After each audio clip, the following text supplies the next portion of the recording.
South Carolina socialist. Can Florida adding PragerU to their curriculum be traced back to Bill Gates meddling in the U.S. education system? In my estimation, I mean, this is my theory. I mean, obviously, it's not a direct, a direct line. But the consistent undermining of U.S. education, because to sell his solution, he had to sell a problem with education. Bill Gates, because he's a billionaire, he has the idea, the same way like I walk down the street and I'm like, I think if trash cans were shaped a different way, it might be better. And, it's just a whim. And fortunately, because I don't know anything about this topic, it's good that I'm not a billionaire because I don't say like, I'm going to see if my personal sort of like theory works here. That's basically what happened with education.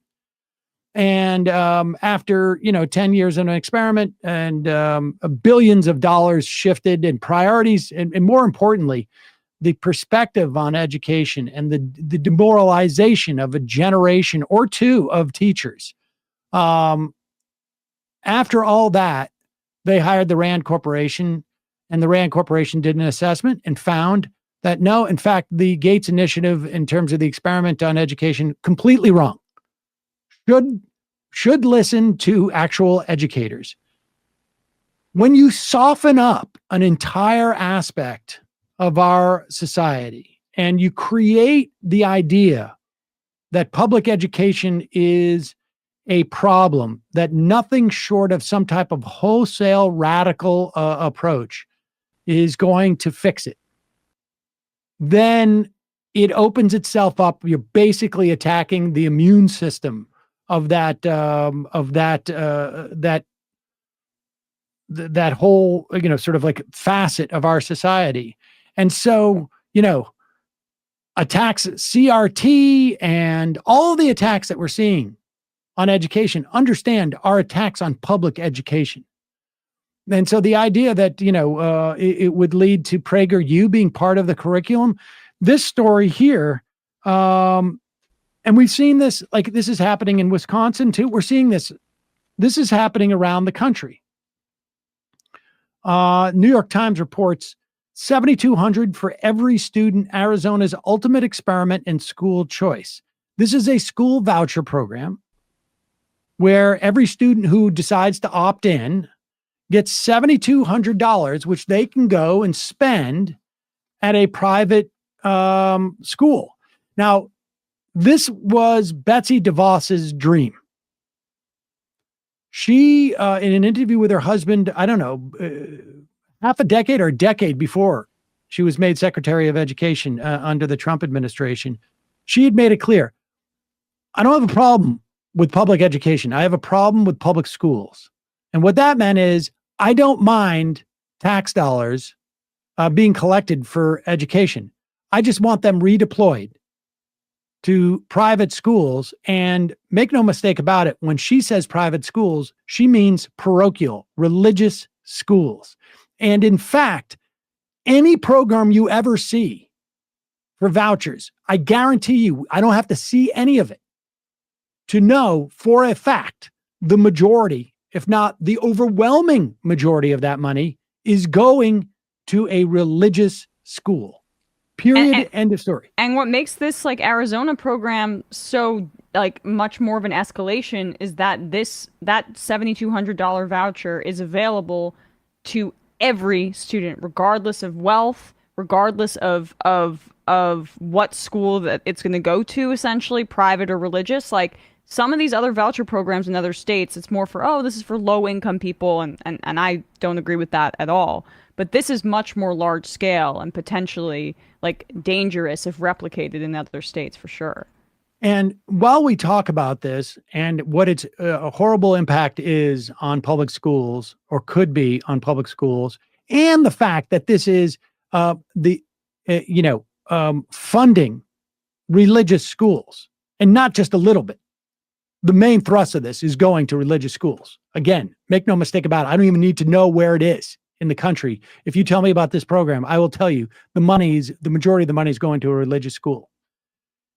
This is, you think about all of the complete straw man arguments about relieving of college debt being a regressive tax, that it was all going to wealthy people, which was total BS.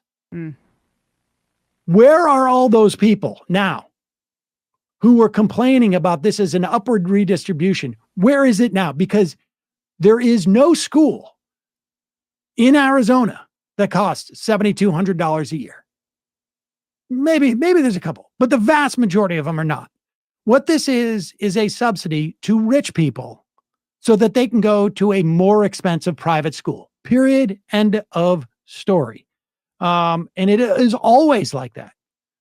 Since launching last September, the program's grown from 12,000 students to more than 59,000, outpacing projections. State education officials estimate enrollment could grow to 100,000 by next year. It goes on to talk about this not being, like Emma has said, a low-income program. It is projected to cost $380 million next school year, paid for by the state's general fund. It's already creating new demand for private schools and sending more public money to middle and upper income families and religious schools.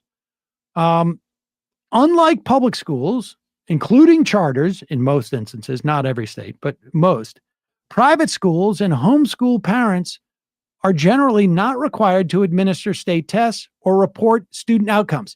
Now, you think about this, like the big push that we heard from all of these people who were in favor of school choice was, we need to measure success.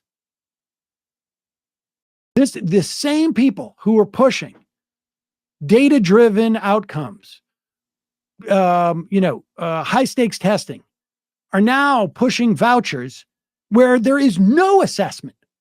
There's no benchmarks. There's no way whatsoever to know if these people are being educated. And in New York City and state, we see the problem with that because we have kids who are going to religiously funded schools, Orthodox Jewish schools, not all of them, but a significant number of them. And they're coming out of these schools and they cannot do anything.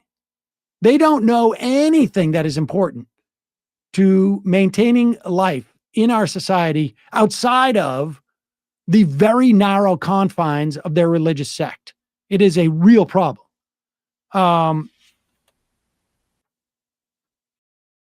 Iowa, which is launching a universal program similar, that means that everybody gets eligible, all but 6 of the state's 183 private schools have a religious or spiritual affiliation. That's according to the Des Moines Register. This story is in Arizona, where it is all, again, same dynamic.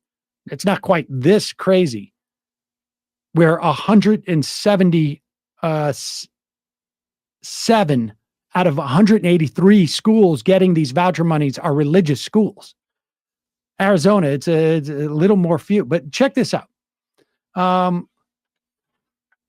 It talks about one particular school, Great Heart Christos School.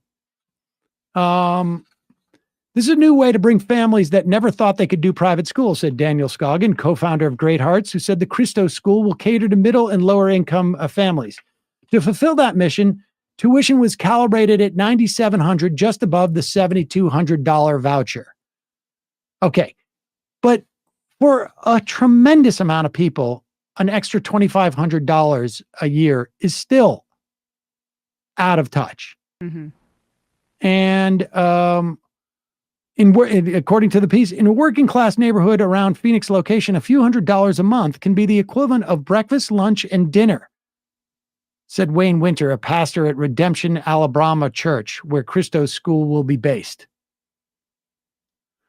Nearly 15,000 voucher recipients resided in zip codes with a median household income of over $100,000, according to state data from May. Just 6,400 or so recipients lived in zip codes with a median household of income of under $50,000. In other words, this is a subsidy to people who are already at the higher end of the income scale. Half the students using vouchers have never been enrolled in a public school.